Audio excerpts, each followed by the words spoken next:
சென்னை முழுவதும் கஞ்சா உள்ளிட்ட போதைப் பொருட்களுக்கு எதிரான ஸ்பெஷல் டிரைவ் இன்று காலை முதலே நடைபெற்று வருகிறது. கூடுதல் விவரங்களை செய்தியாளர் சாலமன் வழங்க கேட்கலாம். சாலமன், வணக்கம். தற்போது வரைக்கும் தொடர்பாக யாராவது கைதாகி இருக்காங்களா? விவரங்கள். சென்னை காவல் ஆணையராக புதிதாக பொறுப்பேற்றுக் கொண்ட அமல்ராஜ் நேற்றுதான் முந்தைய நாள் தான் பொறுப்பேற்றுக் கொண்டார். தொடர்ச்சியாக அதன் முதலே இந்த போதைப் பொருட்களுக்கு எதிராகவும் அதே போன்று ரவுடிசத்தை கட்டுப்படுத்தும் வகையிலும் தொடர்ச்சியாக ஸ்பெஷல் டிரைவ் மூலமாக அந்த ஒரு ஆபரேஷன் ஆனது நடத்தப்பட்டு வருகிறது. நேற்றும் இது தொடர்பாக ஒரு ஆபரேஷன் ஆனது நடத்தப்பட்டது. அதுல சென்னை மாநகர்ல மட்டும் 15க்கும் மேற்பட்ட ரவுடிசம் அதே போன்று போதைப் பொருட்களுக்கு எதிராகவும் 4 பேர் என கைது செய்யப்பட்டனர். அவரிடமிருந்து கஞ்சா உள்ளிட்ட போதைப் பொருட்களும் பறிமுதல் செய்யப்பட்டிருந்தது. இந்த நிலையில 2வது நாட்களாக இன்றும் சென்னை முழுவதும் இந்த கஞ்சா உள்ளிட்ட போதைப் பொருட்களுக்கு எதிரான ஸ்பெஷல் டிரைவ் ஆனது மேற்கொள்ளப்பட்டு வருகிறது. இன்று காலை முதலே பல்வேறு தனிப்படையினர் இந்த போதைப் பொருட்களுக்கு எதிரான சோதனை மற்றும் நடவடிக்கையில ஈடுபட்டு வருகின்றனர். அந்த வகையில மயிலாப்பூர் காவல் மாவட்டத்துல மட்டும் இதுவரை 5 நபர்கள் கைது செய்யப்பட்டிருக்கிறார்கள். அதே போன்று திருவல்லிக்கேணி காவல் மாவட்டத்துல 5 நபர்களும், அதே போன்று கீழ்ப்பாக்கம் காவல் மாவட்டத்துல 4 நபர்களும், டி நகர் காவல் மாவட்டத்துல இதுவரை 8 நபர்களும் கைது செய்யப்பட்டிருக்கிறார்கள்.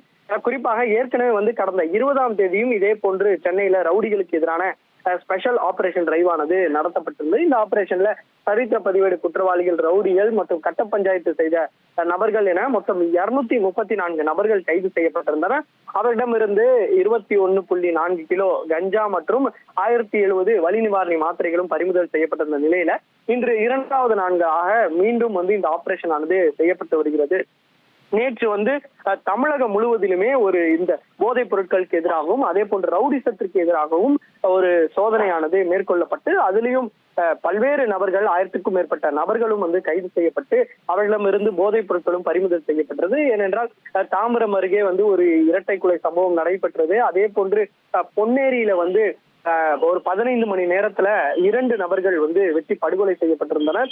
இதே போன்று தொடர்ச்சியாக தமிழகத்துல பல்வேறு இந்த கொலை உள்ளிட்ட போதைப் பொருட்கள் சம்பவம் நடந்து வருவதால இதனை தடுக்கும் நோக்கில தான் இந்த ஆபரேஷன் செய்யப்பட்டு வருவதாக காவல்துறை தரப்புல ஒரு தகவல் தெரிவிக்கப்பட்டிருக்கிறது.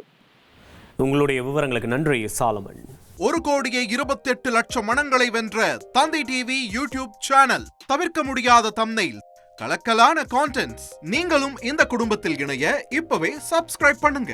அசுரபலம் கொண்ட எங்கள் டிஜிட்டல் கரங்களில் உங்கள் விளம்பரங்களை சேர்க்க வாட்ஸ்அப் பண்ணுங்க. 8939888838. Email advtthanditv@dttv.in.